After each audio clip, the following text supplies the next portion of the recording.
खुशामदीद। सुबह के 8:35 हुआ चाहते हैं। प्रोग्राम आपने ट्यून इन किया है जी। इस वक्त गुलिस्तान न्यूज़ पे सलाम जे के मैं हूं आपका मेज़बान इशफाक गौहर। हस्बे वादा मॉर्निंग शो में आपके सामने आते हैं और कोशिश ये करते हैं कि आपको जम्मू कश्मीर से मुंसलिक हर छोटी बड़ी खबर से बाखबर करें। न सिर्फ जम्मू कश्मीर की खबरों पर हमारी नज़र रहती है बल्कि मुल्क भर के अंदर क्या कुछ सियासी हलचल है, इक़्तिसादी पैमाने पर क्या कुछ हो चुका है, पार्लियामेंट के अंदर की कहानी क्या कुछ है, और कुछ तज्ज़िये और तबसरे आपके सामने करने की कोशिश करते हैं इस उम्मीद के साथ कि हुकूमत के अंदर बैठे जो अरबाब इख्तिदार के अंदर जो लोग हैं वो भी इस बात को समझे कि जम्मू कश्मीर की सूरत हाल क्या कुछ कह रही है और किस तरीके से मज़ीद इसे बेहतर बनाया जा सकता है।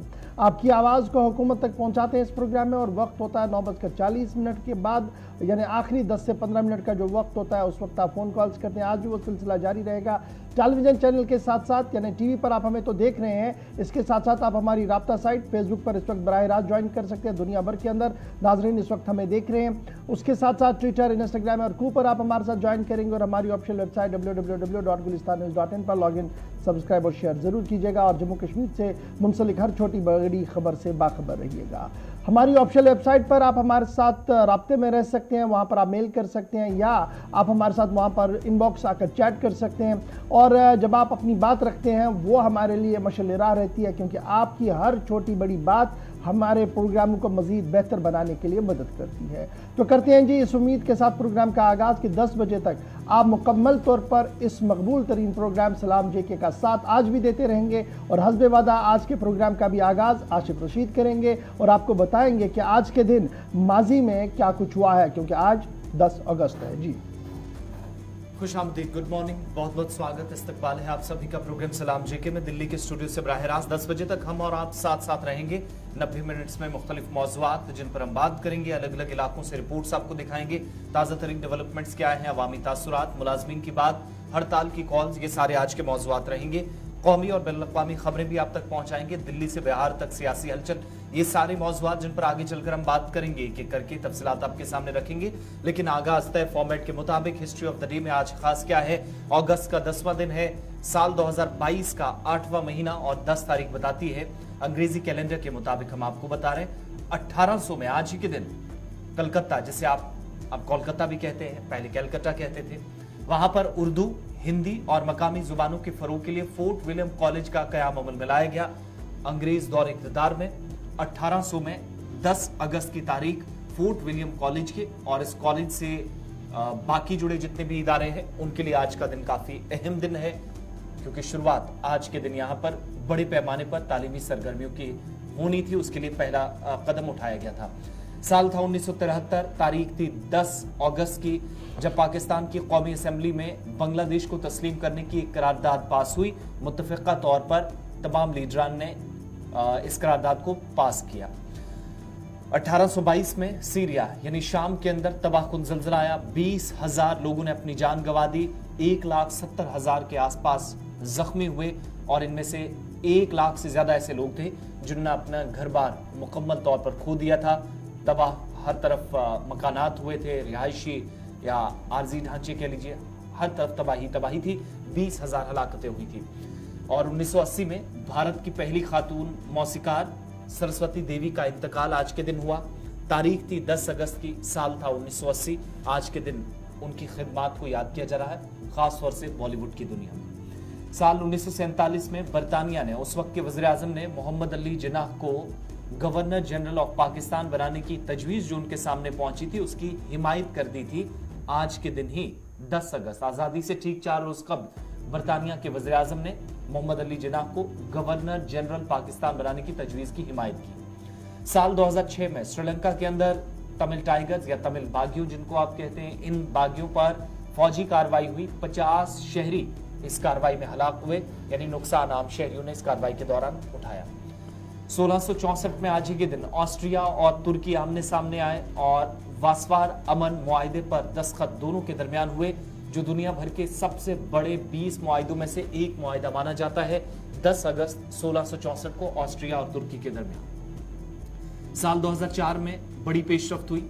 अक़वाम मुत्तहिदा यानी यूनाइटेड नेशंस और सूडान के दरमियान, यानी संयुक्त राष्ट्र और सूडान सामने आए, और आज के दिन फर मंसूबे पर दस्तखत किए गए। आज से ठीक 18 बरस कबल यूनाइटेड नेशंस और सूडान के दरमियान। हिस्ट्री ऑफ द डे में बहुत सारी बातें होती हैं, लेकिन ये अहम वाकयात हैं जो आपके सामने रखे हैं। आज का दिन क्यों इंपॉर्टेंट है, क्यों इस पर बात करना जरूरी है, लेकिन आज के दिन की बड़ी खबरें क्या हैं, पिछले 24 घंटों में और आइंदा 24 घंटों में क्या होने वाला है, क्या प्लान बनाए जा रहे हैं, ताजा तरीन तफसीलात आगाज जम्मू कश्मीर से करते हैं इस खबर के साथ कि सिक्योरिटी फोर्सेस की कार्रवाइयां मिलिटेंट के मुखालिफ जारी। मिलिटेंट मुखालिफ ऑपरेशन के हवाले से पहली और अहम खबर इस वक्त सेंट्रल कश्मीर बड़गाम से आ रही है, जहां पर बड़गाम के वतरेल के आसपास के इलाके को बड़े पैमाने पर कोऑर्डिनेट सर्च ऑपरेशन शुरू कर दिया गया। इत्तला सिक्योरिटी एजेंसीज को यह थी कि यहां पर इंतहाई मतलूब तरीन कमांडर छुपे बैठे हैं और सर्च ऑपरेशन जो ही इंटेंसिफाई की गई, जिसे बढ़ा दिया गया, घर घर तलाशी कार्रवाई शुरू की गई। तो मिलिटेंटों की तरफ से जो एक रिहायशी मकान के अंदर और रिहायशी बस्ती के अंदर छुपे बैठे थे, उनकी तरफ से फोर्सेस की नाकापाची पर फायरिंग की गई, जिसके मुकाबले में रिटेलिएट फायर किया गया। और अब यहां पर एनकाउंटर के दौरान एनकाउंटर जो है वतरेल बड़गाम के अंदर शुरू हो गया और पुलिस ने इस एनकाउंटर की तस्दीक भी कर दी है। बावसूख जराया और जो पुलिस जराया है उनका मानना है कि 3 इंतहाई मतलूब तरीन कमांडर जिनका ताल्लुक ममनुआ तंजीम TRF या लश्कर से बताया जा रहा है, वो इस एनकाउंटर साइट के अंदर है। उनमें एक का नाम लतीफ राथर भी बताया जा रहा है, जो बडगाम के कई अहम तरीन वाकयात में इनका ही अहम मुलजिम माना जा रहा है। लतीफ के हवाले से यह खबर भी आपको बताते चले कि सिविलियन किलिंग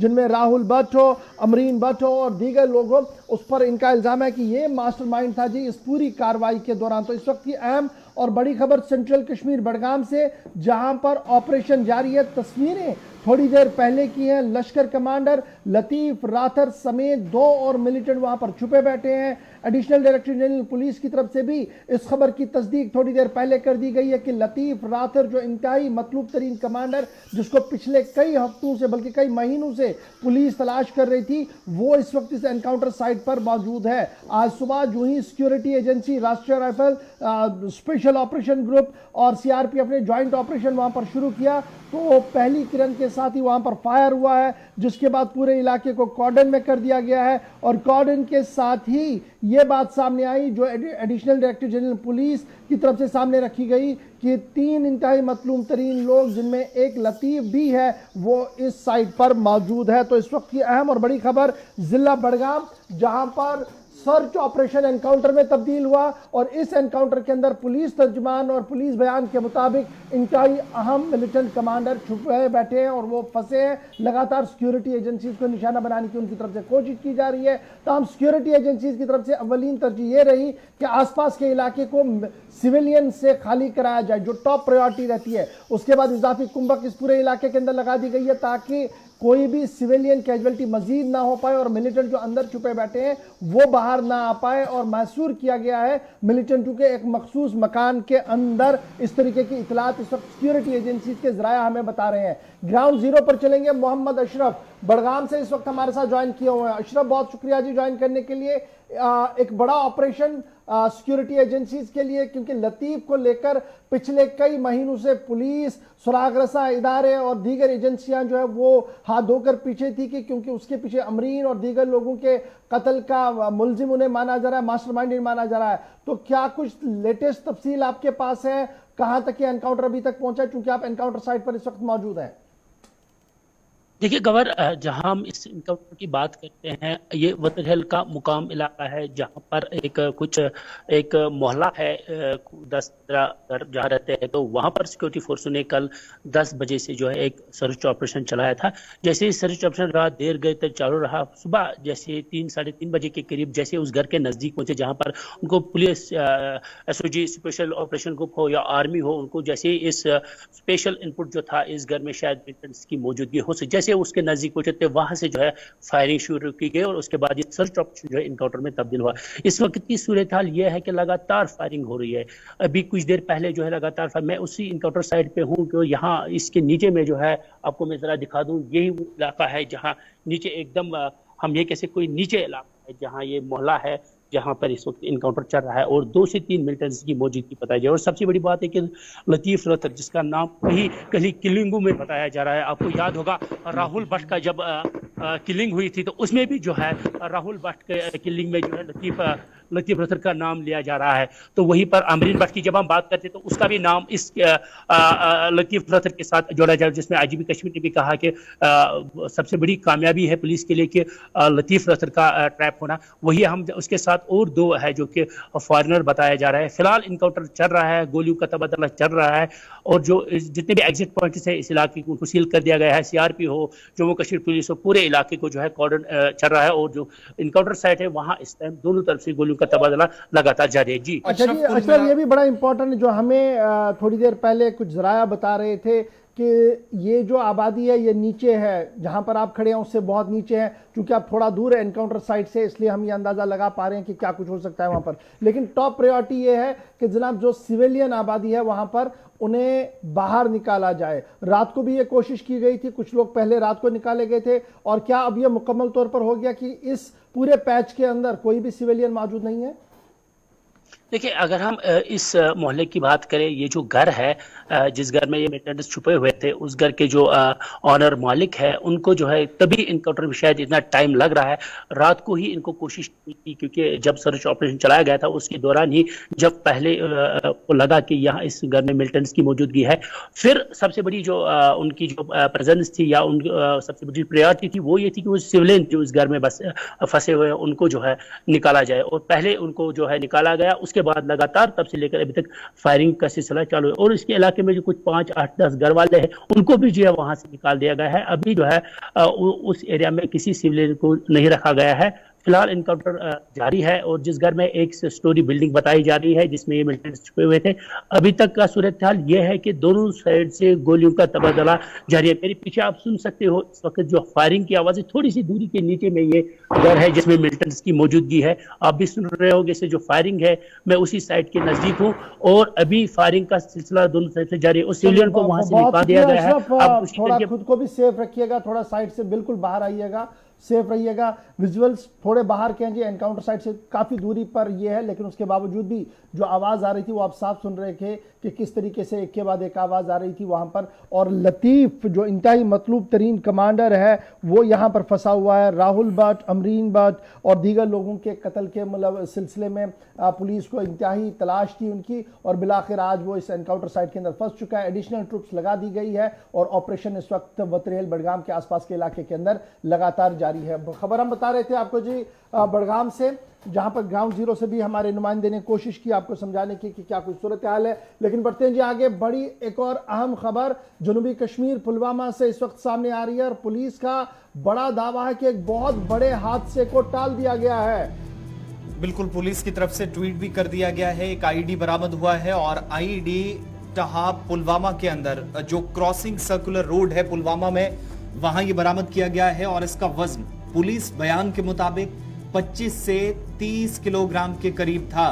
पुलिस की जानिब से दीगर सिक्योरिटी फोर्सेस के साथ मिलकर इस कार्रवाई को अंजाम दिया गया, और पुलिस मानती है कि उन्हें मखसूस इत्तला थी जिसकी बुनियाद पर यह कार्रवाई अंजाम दी गई है और बड़े हादसे को टाला गया है। Additional director general police Vijay Kumar का बयान, उनके हवाले से जो बयान इस वक्त कश्मीर पुलिस की तरफ से दिया गया है, या जो ऑफिशियल ट्विटर हैंडल पर जानकारी दी जा रही है, पुलवामा का टहाब इलाका, क्रॉसिंग सर्कुलर रोड, जहां पर जो क्रॉसिंग पॉइंट है साउथ कश्मीर के अंदर, यानी दो कार्रवाइयां सेंट्रल कश्मीर से साउथ कश्मीर, एक जगह जहां पर बॉम्ब डिस्पोजल स्क्वाड को तलब करके मौके पर इसे नाकारा बनाया गया है, पुलिस की तरफ से जानकारी दी गई है, और एक बड़े हादसे को टाला गया। दूसरी तरफ एनकाउंटर की तफसीलात आपके सामने रखी हैं। यहां पर जो टहाब में जो कार्रवाई हुई है, ये पुलवामा पुलिस और जो सिक्योरिटी फोर्सेस हैं मिलकर इस कार्रवाई को, यानी मुश्तरका तौर पर ऑपरेशन को अंजाम दिया गया है। और इनिशियल रिपोर्ट्स और पुलिस बयान के मुताबिक 25 से 30 किलो वजनी ऐसा मवाद जो बज़ाहिर आईडी था, जिसे नाकारा बनाया गया है बॉम्ब डिस्पोजल स्क्वाड की जानिब से टहाब क्रॉसिंग सर्कुलर रोड पर। चलिए जनाब, ये दो बड़ी अहम खबरें जो सुबह सुबह डेवलप हो रही थी, एक जिला बडगाम से और दूसरी पुलवामा से, जहां पर 25 से 30 किलोग्राम की आईडी को बरामद कर दिया गया। और अब आप अंदाजा लगाइए, अगर ये डेटोनेट होती है, फट जाती, तो कितना बड़ा नुकसान होता है। सिक्योरिटी एजेंसीज की जो अलर्टनेस है, जो सुबह आरोपी जाती है, उनकी वजह से ये सारी चीज़ें जो है वो निकाली गई। तो फिलहाल बढ़ते हैं जी आगे, बात करते हैं अब जम्मू कश्मीर की, क्योंकि जम्मू कश्मीर की पॉलिटिक्स के अंदर कल रात देर गए एक और ड्रामाई तब्दीली हुई है, क्योंकि इलेक्शन कमीशन की तरफ से एक और बड़ा बयान और बड़ा फैसला लिया गया है। और वो फैसला होने के साथ ही अब ये बात तस्दीक के साथ हम बता सकते हैं आपको कि इस साल के आखिर तक जम्मू कश्मीर के अंदर अब इंतखाब नहीं होंगे, क्योंकि जम्मू कश्मीर में इस साल इलेक्शन के आसार खत्म। ये हम इसलिए बता रहे हैं क्योंकि वोटर लिस्टों की अशात की मुद्दत में 1 माह की तौसी का ऐलान कल अथॉरिटीज की तरफ से कर दिया गया है। और ये जब 1 माह की तौसी का होगा, डेट मीन्स आगे चिलई कलाने और फिर चुनाव के जो नुमाया आसार हैं वो अब अप्रैल मई 2023 के आसपास ही दिख रहे हैं। जम्मू कश्मीर में इस साल इंतखाबात का इम्कान तकरीबन खत्म हो चुका है, क्योंकि वोटर लिस्टों को हतमी शक्ल देने की मुद्दत में 1 माह की तौसी कर दी गई है। यानी अब फहरिस्तें 30 अक्टूबर के बजाय 25 नवंबर को शाया की जाएंगी। इसके बाद 1 माह में इंतखाब का इम्कान मुमकिन नहीं है। 3 साल बाद यानी 3 साल के बाद जो नई इंतखाबी फरिश्तों की तैयारियों के काम में 15 दिन की तौसी कर दी गई है। इससे पहले 1 सितंबर से 18 साल की उम्र मुकम्मल करने वाले नौजवानों को वोटर बनने का मौका मिल रहा था, लेकिन अब इसे 15 सितंबर बता दिया गया। ये नोटिफिकेशन रात देर गए जो वो चीफ इलेक्टोरल ऑफिसर की तरफ से जारी कर दी गई है। अब जरा इसको और समझिएगा, ये जो इलेक्शन कमीशन की तरफ से रिवाइज समरी जारी कर दी गई है उसमें क्या होगा। फाइनल इलेक्टोरल रोल पब्लिश होगा अब 25 नवंबर को। 18 साल की उम्र की हद जो 1 अक्टूबर को तय करेंगे, यानी 18 साल तक वो आएंगे, वो नए वोटर कहलाएंगे। आधार कलेक्शन को लिंक विद वोटर कार्ड करने की भी बात सामने रखी जा रही है। क्लेम्स और ऑब्जेक्शंस यानी एतराज़ात अगर कोई है वो आपने 15 सितंबर से 25 अक्टूबर तक लाने हैं। Chief election commission of India की तरफ से revise schedule, summary revise schedule बराए यूनियन टेरिटरी जम्मू कश्मीर जारी कर दिया गया है और उसमें अब 1 माह की तौसी जो है वो फिलहाल कर दी गई है। रिवाइज एक्टिविटीज जो रहेंगी वो क्या है जी। Publication of draft electoral roll जो होगा वो 15/9/2022 होगा। इसके बाद क्लेम्स और ऑब्जेक्शंस को फाइल करने के लिए आपके पास 15/9/2022 जो थर्सडे है 25/10/2022 तक रहेगा, ये ट्यूसडे कर दिया गया है। Disposal of claims and objections यानी अगर किसी ने एतराज किया उनको खत्म करना सुनना वो रहेगा जी 10/11/2022 तक। और उसके बाद जो पैरामीटर्स हैं कमीशन के फाइनल चॉकआउट लिस्ट करने के लिए उसको देखा जाएगा, वो 19/11 यानी 10 से 9 दिन और लगेंगे, कुछ दिन और लगेंगे, 19/11 तक ये चलेगा।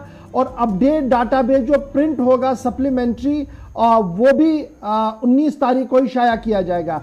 फाइनल पब्लिकेशन जो इलेक्टोरल रोल का होगा वो 25/11/2022 यानी चिलई कलान की आमद के साथ ही आपके हाथ में सप्लीमेंट्री वोटर लिस्ट होगा जो ड्राफ्ट किया जाएगा नई असेंबली कॉन्स्टिट्यूएंसीज के हवाले से। तो ये जब ये सामने आया तो इससे ये साफ लग रहा है कि इस साल के आखिर तक इंतखाब नहीं होंगे। लेकिन जो पॉलिटिकल पंडित है उनका ये मानना है कि अब इंतखाबात जो हैं वो ज़्यादा से ज़्यादा अप्रैल या मई के दरमियान सन 2023 में होंगे, इसलिए सभी पॉलिटिकल पार्टियां अकॉर्डिंगली तैयारियों में जुट चुके हैं।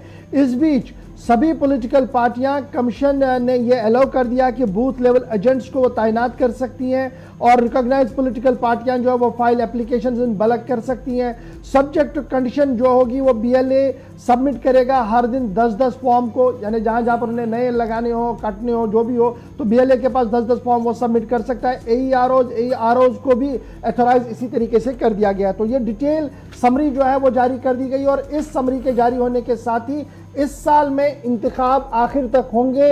वो तमाम कयास आराइयां खत्म, वोटर लिस्ट की अशात की मुद्दत में 1 माह की तौसी, जब 1 माह की तौसी कर दी गई है डेट मीन सीधी सी बात दिसंबर 21 के बाद चिलई कलान की दस्तक, बर्फबारी वादी कश्मीर के अंदर होती है। चुनाव शायद नामुमकिन है क्योंकि इस कम कलील मुद्दत के अंदर अथॉरिटियां तैयार होंगी नहीं होंगी ये भी देखना होगा। इसलिए नए साल के आगाज के साथ यानी अप्रैल में 2023 में चुनाव हो सकता है। कवायद के मुताबिक दावे और एतराजात के लिए 1 माह का वक्त है, ताहम इसमें भी 10 दिन की तौसी कर दी गई है। यानी अब एतराजात 40 दिन होंगे, पहले 30 दिन थे, इसको 10 दिन बढ़ा दिया गया, 40 दिन कर दिया गया और 10 नवंबर तक तय पाए जाएंगे। इसके बाद हतमी वोटर लिस्ट 25 नवंबर को शाया किया जाएगा। तो अब आप समझ सकते हैं जब 25 नवंबर को आपके हाथ में वोटर लिस्ट होगा, उसके बाद दिसंबर का महीना आपके सामने है, चिलई कलान है, मौसम का मिजाज बदलता है, बालाई इलाकों के अंदर बर्फबारी होती है, बहुत सारे रास्ते कट जाते हैं। तो दिसंबर जनवरी में चुनाव होगा। क्या इलेक्शन कमीशन ये तैयारी करेगा? हमारे जराया दिल्ली से लेकर जम्मू कश्मीर तक इस बात की पेशन गोई कर रहे हैं कि इस साल के आखिर तक अब चुनाव नहीं होंगे। चुनाव अगर होंगे तो वह अप्रैल में सन 2023 के अंदर ही हो सकते हैं। ये बड़ी खबर सियासत के हवाले से अभी सामने आ रही है। तो कुल मिलाकर आप देखेंगे हर जगह तकरीबन जो कहीं पर 10 और कहीं पर 15 और कहीं पर एक माह की तौसी करने का मतलब ये होगा कि जो तय डेडलाइंस थी या कामकाज था वो मुकम्मल ना होने के आसार भी कहीं कहीं कंसर्न अथॉरिटीज़ को लग रहे हैं। ये ज़रूर है कि जो नए वोटर्स हैं यानी 3 वर्षों के बाद नई वोटर लिस्ट तैयार होनी थी वो भी अभी मुकम्मल तौर पर, हालांकि डेटा वगैरह या नाम जो है डिपार्टमेंट या कंसर्न अथॉरिटीज़ या इलेक्शन बॉडी कहती है कि लगभग डेटा मुकम्मल कर लिया गया है, यानी जो कलेक्शन करना था या ऑनलाइन जिन लोगों ने अभी तक दरख्वास्तें की हैं सारी चीज़ें, तो इसके लिए अब मज़ीद वक्त लगेगा, अब इंतज़ार और भी करना होगा क्योंकि अगर 20-25 नवंबर तक चीज़ें कंप्लीट होंगी तो इसका मतलब बिल्कुल भी ये नहीं है कि दिसंबर में इंतखाबात हो सकते हैं। लिहाजा मार्च अप्रैल तक शायद वही तारीख जिसका अंदाज़ा या पॉलिटिकल पंडित्स भी मानते थे शायद इसी तरीके से होगी। वहीं जॉइंट चीफ इलेक्शन ऑफिसर की तरफ से जो हुक्मनामा जारी किया गया है इसमें फॉर्म 6 का भी जिक्र किया गया है। अब सिर्फ जो नए वोटर्स हैं उनके लिए फॉर्म 6 होगा। इससे पहले ये फॉर्म नए वोटरों के अंदराज के साथ साथ एक असेंबली हल्के से दूसरी असेंबली हल्के में नाम मुंतकिल अगर आपने करना हो तो उसके लिए इस्तेमाल किया जाता था। और फॉर्म 8A यानी 8A को खत्म कर दिया गया है जो इस असेंबली हल्के से शिफ्ट होने के लिए इस्तेमाल किया जाता था और फॉर्म 6 का इस्तेमाल अब होगा, ये भी साफ कर दिया गया। वहीं जो पॉलिटिकल पार्टीज हैं उनके जो बूथ एजेंट्स हैं उनको फॉर्म जमा कराने की आज़ादी होगी। तस्लीम शुदा जो सियासी जमातें हैं उनके बूथ लेवल एजेंट्स को एक दिन में ज़्यादा से ज़्यादा 10 फॉर्म जमा कराने की इजाज़त होगी और ये भी साफ कर दिया गया है। इस हुक्मनामे में देर रात ये हुक्मनामा सामने आया। नए वोटर्स से लेकर बूथ एजेंट्स तक, पॉलिटिकल पार्टीज तक, तमाम लोगों तक कवायद ज़वाबित के मुताबिक नए अहकामात जारी कर दिए गए हैं। आगे बढ़ते हैं, बात ज़रा अब नौकरियों के, भर्ती एजेंसियों के, भर्ती अमल के और तहकीकाती अमल की भी करते हैं क्योंकि इतलात के मुताबिक और हमारे ज़राए जो बता रहे हैं कि अब रिपोर्ट तैयार हो गई है और ये वो रिपोर्ट है जिसमें एक तरफ जम्मू कश्मीर के अंदर FAA के जो उम्मीदवार, मुसलसल फाइनेंशियल अकाउंट असिस्टेंट के जो उम्मीदवार हैं वो लगातार एहतजाज कर रहे हैं और दूसरी तरफ JE जो जूनियर इंजीनियर सिविल एग्जाम्स थे इन तमाम में जो अभी तक तहकीकात चल रही है, रिपोर्ट इंतजामिया के सामने अब रख दी जाएगी जो लगभग तैयार कर ली गई है और लेफ्टिनेंट गवर्नर के टेबल पर कुछ दिनों के अंदर या कुछ वक्त के अंदर रखी जा सकती है। हमारी जानकारी के मुताबिक FAA उम्मीदवारों और JE सिविल पर जल्द एक बड़ा फैसला मुतवक्के है। तहकीकाती अमल को मद्देनजर रखकर लेफ्टिनेंट गवर्नर मनोज सिन्हा फैसला लेंगे, यानी जिस हिसाब से तहकीकात में जो चीजें सामने आएंगी उसी बिना पर कोई बड़ा फैसला लिया जाएगा और तहकीकात मुकम्मल हो चुकी हैं। लिहाजा अब सिर्फ इंतजार इस बात का है कि report lieutenant governor Manoj Sinha के टेबल पर पहुंचे। इतना ही नहीं, यहाँ पर तहकीकात के साथ साथ जहां पर FAA उम्मीदवारों या फिर JE सिविल में जिन उम्मीदवारों ने अभी तक जो इस भर्ती अमल का हिस्सा बने थे उनके मुस्तकबिल की बात है, बल्कि भर्ती एजेंसी के लिए भी कवायद ज़वाबित क्या होंगे, भर्ती एजेंसियां कैसे कामकाज करेंगी, उनके लिए भी बहुत सारी चीजें डिसाइड होनी है इस तहकीकात के मुकम्मल होने के बाद, जिस पर फैसला। बड़ी खबर इस वक्त सामने आ रही है कि जो हाई लेवल कमेटी बनाई गई है उन्होंने अपना काम मुकम्मल कर दिया है। आज या कल यानी 2 दिन के अंदर अंदर रिपोर्ट टेबल की जाएगी लेफ्टिनेंट गवर्नर साहब को, मनोज सिन्हा साहब को। हाई पावर कमेटी जो बनाई गई थी जिसमें additional chief secretary home RK Goyal साहब और उनके साथ साथ principal secretary general administrative department Manoj Dwivedi साहब, secretary law justice and parliamentary affairs Anchal Sethi साहिबा थी। इन तीनों की हाई पावर कमेटी बनाई गई थी। FAA JE सिविल एग्जामिनेशंस पर जो खबरें सामने आई थी मुबैना रिश्वत सतानी के हवाले से, बदउनवानियों के हवाले से, इस पर कमेटी ने अपना रिपोर्ट मुकम्मल कर दिया है। आज या कल लेफ्टिनेंट गवर्नर के दफ्तर को रिपोर्ट सौंप दी जाएगी। ज़राया हाई पावर कमेटी के ज़राया हमें लगातार इस बात का इशारा कर रहे हैं और जो ही ये रिपोर्ट सबमिट होगी उसके बाद लेफ्टिनेंट गवर्नर साहब इस बात का फैसला लेंगे कि क्या रिपोर्ट जो सबमिट की गई है इसमें जो रिकमेंडेशंस हैं उन रिकमेंडेशंस के अंदर क्या क्या होगा वो आज दिन या कल सुबह तक मुकम्मल तौर पर सामने आएगी और उसके बाद ही फैसला होगा क्या एसआई की तर्ज पर सब कुछ कलअदम होकर दोबारा से आगे बढ़ना होगा या बीच का रास्ता लेकर आगे चली होगी कमेटी। ये थोड़ा सा इंतजार करना होगा, लेकिन कमेटी ने अपना रिपोर्ट तहरीर कर दिया है। 2 दिन के अंदर अंदर रिपोर्ट को टेबल किया जाएगा लेफ्टिनेंट गवर्नर साहब के सामने। ज़राया से हमारे पास ये इतलात आ रही है। याद रखिएगा इससे पहले सब इंस्पेक्टर्स की भर्ती को लेकर इसी कमेटी ने अपनी सिफारिशात दी थी, जिसके बाद लेफ्टिनेंट गवर्नर ने पूरे कमेटी की रिपोर्ट को देखने के बाद रिपोर्ट को कलअदम, ये जो लिस्ट थी उसको कलअदम करार दिया था। उसके साथ साथ सीबीआई इंक्वायरी का हुक्म दे दिया था। सीबीआई ने एफआईआर दर्ज करके 30 मकामात पर छापामारी की है।